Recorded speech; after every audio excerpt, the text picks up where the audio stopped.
தமிழக வாக்காளர் பெருமக்கள் அனைவருக்கும், திருநெல்வேலி சாத்தூர் வாக்காளர் பெருமக்கள் அனைவருக்கும், ஏன்னா 234 இந்த ரெண்டும் என்னுடைய 2 கண்களாக நினைக்கிறேன். எல்லா தொகுதியும் எல்லா மக்களும் வாக்களிக்க வேண்டும். 5 ஆண்டுகளுக்கு ஒரு முறை மக்களுக்கான ஒரு வாய்ப்பு. ஒரு அரசாங்கத்தை தேர்ந்தெடுக்கிறதுக்கு, ஒரு நல்ல அரசாங்கத்தை தேர்ந்தெடுப்பதற்கு மக்களுக்கு ஒரு வாய்ப்பு 5 ஆண்டுகளுக்கு ஒரு முறை ஏற்படுகிறது.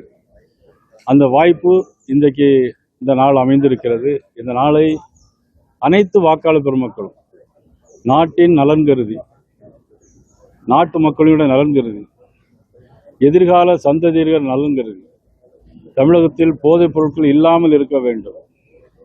அதே நேரத்தில் எதிர்கால சந்ததியினர்கள், நம்முடைய தலைமுறையினர், அவர்களுக்கு நல்ல முறையில் வாழ்வதற்கு வழிகாட்டுகின்ற நாளாக தங்களுடைய விலை மதிப்பில்லாத இந்த வாக்குரிமையை அனைவரும் பயன்படுத்த வேண்டும். நான் இந்த நேரத்தில் கேட்டுக்கொள்கிறேன்.